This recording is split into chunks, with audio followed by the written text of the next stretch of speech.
Hi, I'm Peter Blake. I'm a co-executive producer and writer on House. And I'm Kath Lingenfelter. I am a writer and a producer on House. And together we wrote the finale, which is called Moving On. I had a pitch about a performance artist who uses their treatment as a piece. And thematically, we thought that it was very interesting to have a patient who is not afraid of her pain, that experiences her pain in a very public venue, and the juxtaposition of that and House, who is always trying to get away from his pain. After 22 and the surgery that he does on his leg, we knew that he was still going to be hurt and thought it was interesting to put him in the ICU in a public venue where his pain is on display, much like the performance artist, and that he can't get away from the prying eyes of the hospital and the people in his life as he tries to process what he's done and what he's going to do next. So all season we were trying to figure out how to end the season. We knew that Cuddy and House would break up. We knew that House would not take it well, but that he'd handle his pain in sort of childish ways, like getting married to a woman you just met and getting a monster truck and stuff like that.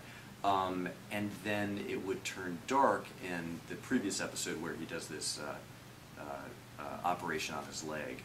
And so in this episode, what we wanted the audience to feel is that House was really trying in an adult way for the first time to address his issues and his pain.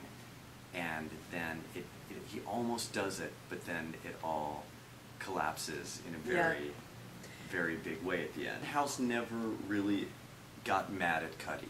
After she broke up with him, he was hurt and he was angry, but he never really got mad at her. He was passive-aggressive towards her.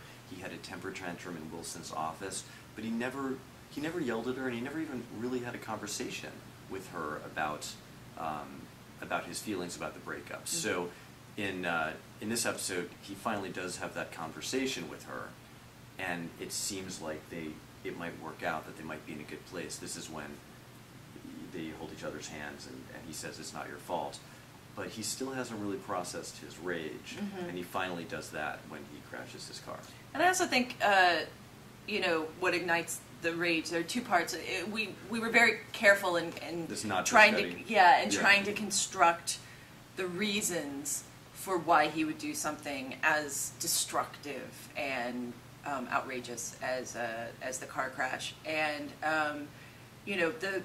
seeing the performance artist change and grow emotionally and choose Luca over necessarily her art, and then seeing Cuddy, who has not jumped into another relationship, but is moving on, has been able to take a step forward, and it seems easy for other people, and for House it's not. It's such a struggle, and it's so hard. And he just seems stuck, and he unsticks himself by the end.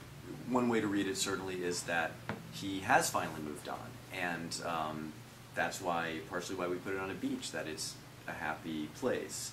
Right, he's cast off these burdens, he's released himself from anger finally. He's addressed his anger. But on the other hand, it's also he's alone, and he's destroyed his life.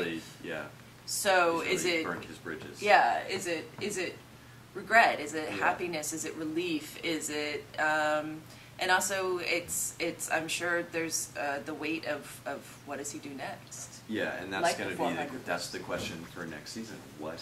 Season 8? What? What is he going to do?